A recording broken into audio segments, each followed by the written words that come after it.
All right. Well, maybe wonder, how is this guy going to defend Richardson again? After going well, I don't know exactly what he went. We'll see when we go to the thing. But I just wanted to start this off with a video pointing something out. Yes, I do admit, Richardson had a bad game. He did not have a good game. But I wanted to counteract some of the points I saw. So this is at the half. So Anthony Richardson threw 2 and 15. Right? Of course, at the end of the half, terrible pick. It would have been 20-16. Our lead if that wasn't thrown, obviously. But you got to look at you got to at least have any sort of understanding of this. There were 5 deflections.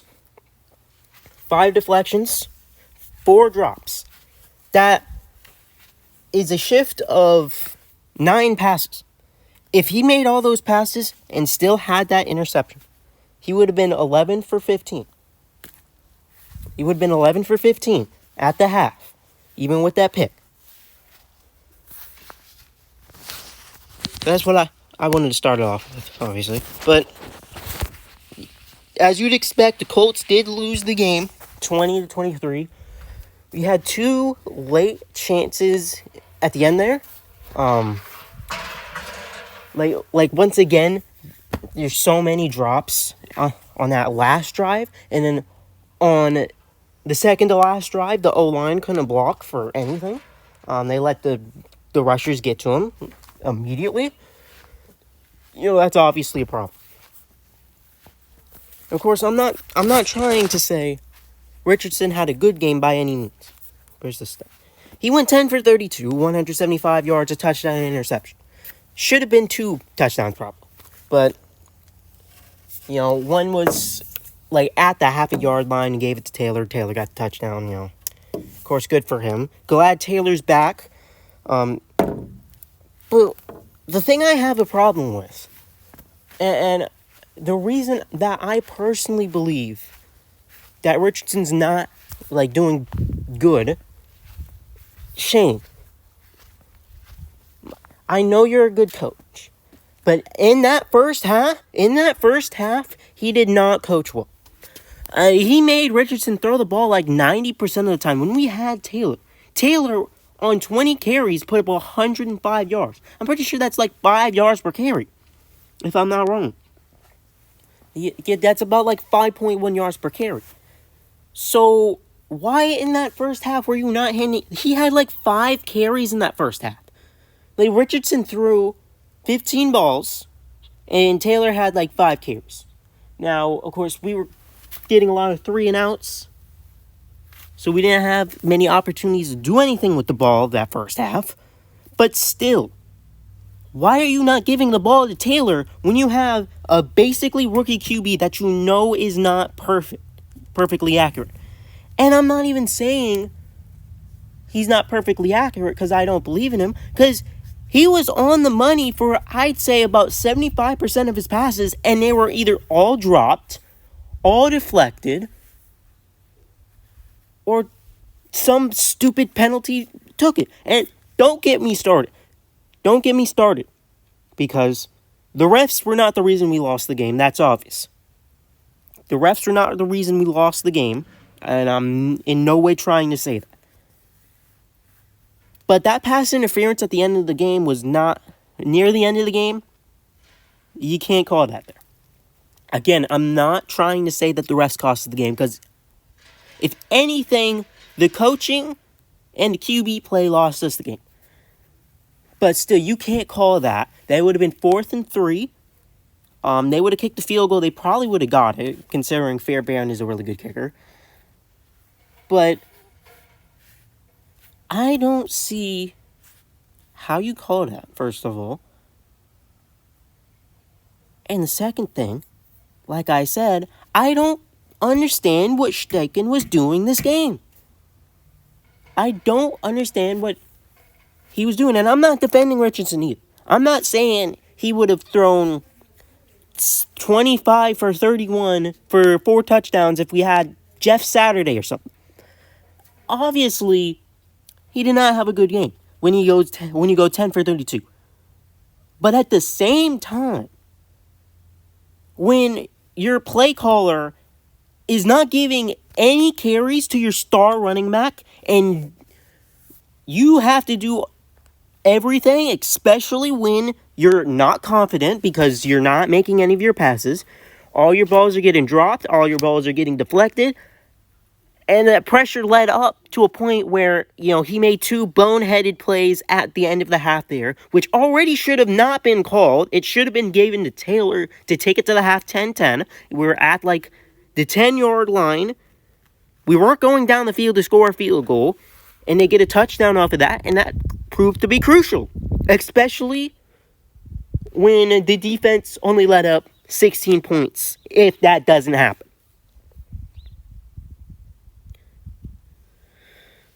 So, what I'm saying and what we need to do for the Vikings game, I'm not like the other Colts fans, okay? I know there's a lot of people saying to start Flacco. And even if Flacco goes 32 for 32 here, I would much rather have Richardson get the reps until next year. Because he needs them. He goes up and down depending on his confidence. And you're not going to give it to him by benching him. It's the same thing with Bryce Young. Why do you think he wasn't playing? Why do you think he wasn't playing good this year? Why do you think he wasn't playing good last year? He had no confidence, and his receivers couldn't catch. He didn't have good receivers. And we have good receivers. I'm not saying our receivers are bad. But today, it seems like they put butter on their hands because they could not catch a ball to save their lives. Except Josh Downs, he had a pretty good game. There was a 69-yard touchdown pass. He was wide open. But he dropped the ball at the end there. It was close to field goal range. He dropped the ball at the end. Now, we probably wouldn't have gone up and spiked it. But, who knows? Who knows? But now, on to the actual recap. Indiana scored 10 points in the first quarter, while Houston only scored 3. But then Houston got their get back, scoring 14 in the second, while we put up nothing.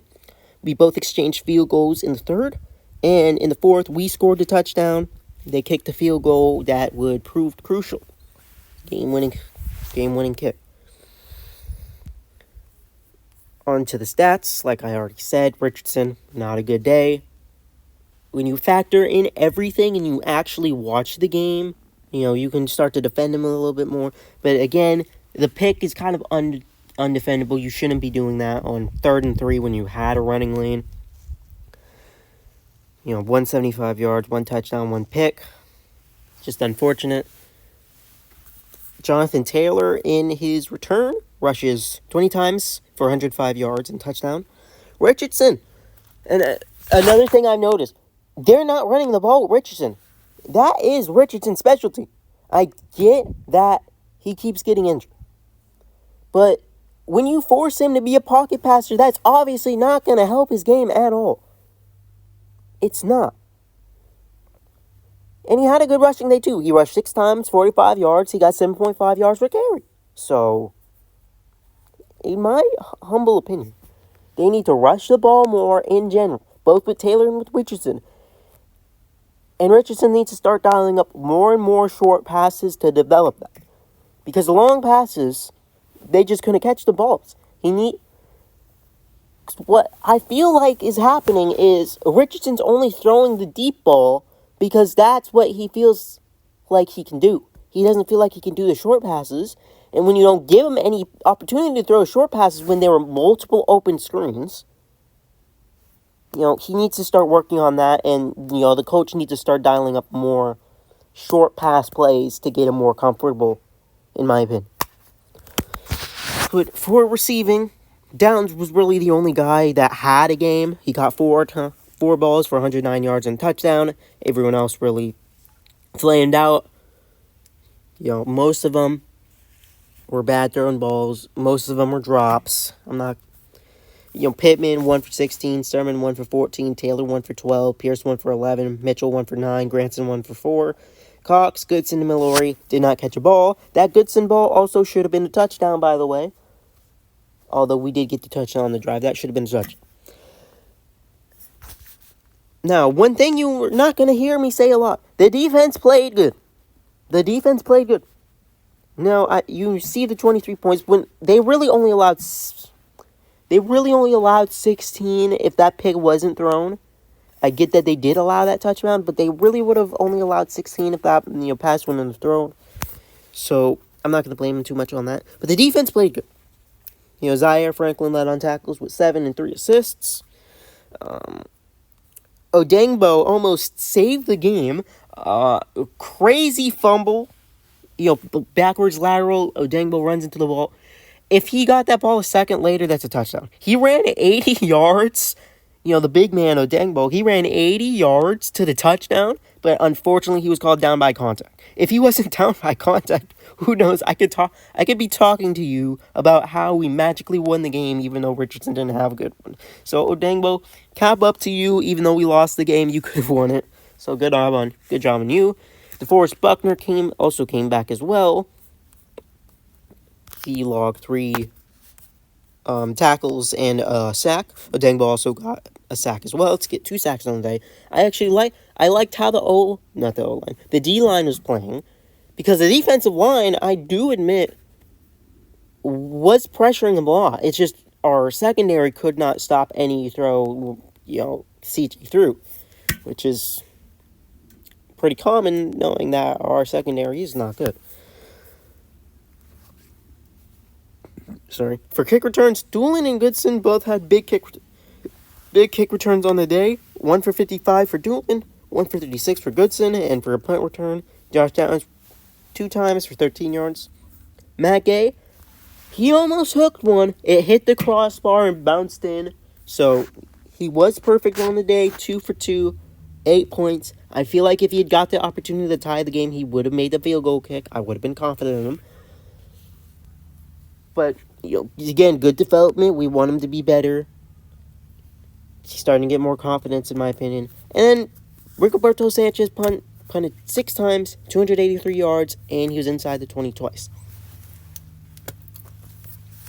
Now on to the Texans stats. C.J. Stroud, 25 to 37 for 285 yards and a touchdown.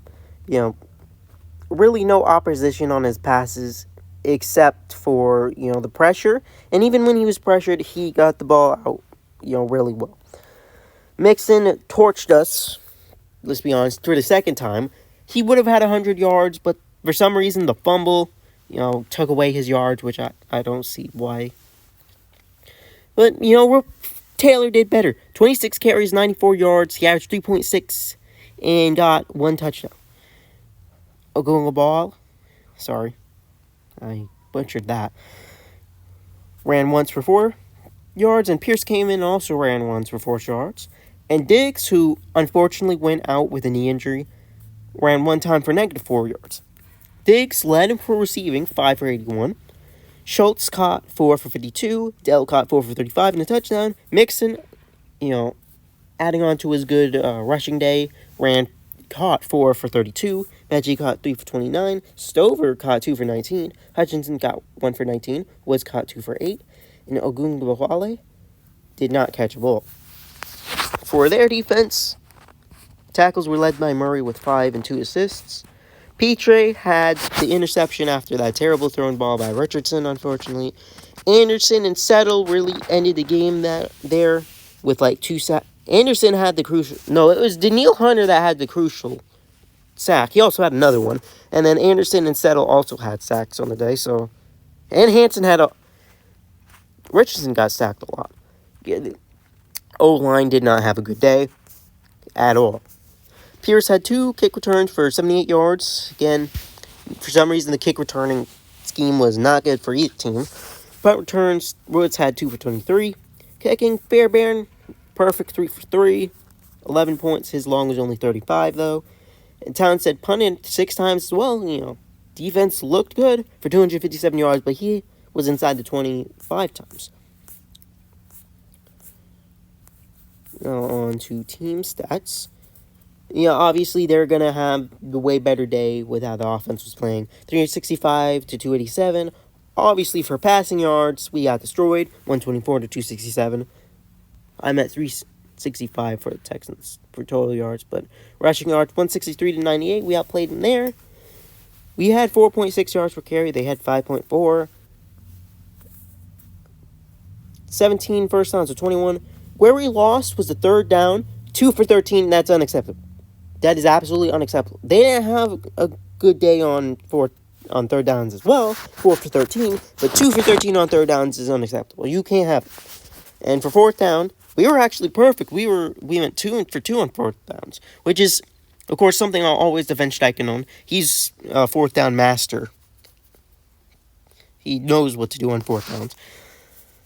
Surprisingly, even play count, 63 to 68.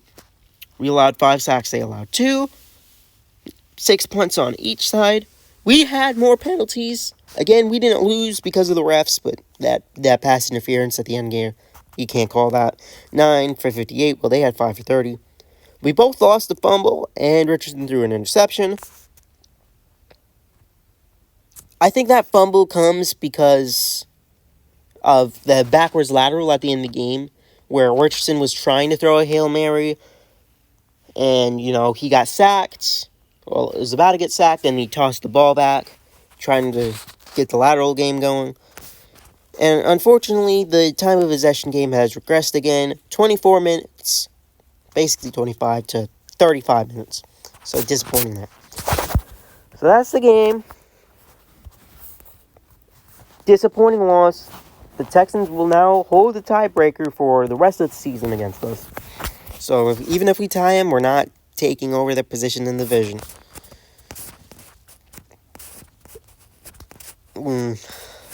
Luckily, the Jaguars and the Titans are terrible as always. So we still hold second in the division. But disappointing, Texans are up 2.5 games now.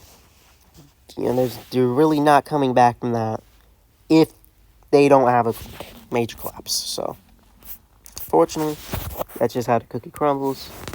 And next week we play on primetime against the Vikings. I'm not confident in that. Bills, Jets. We might beat the Jets. The Jets don't look good, but then we play the Lions. So schedule is not looking good at this point. You would really like to win here to go 5-3 here, but that's really all I have to say. Thank you for watching. See you next week. Peace.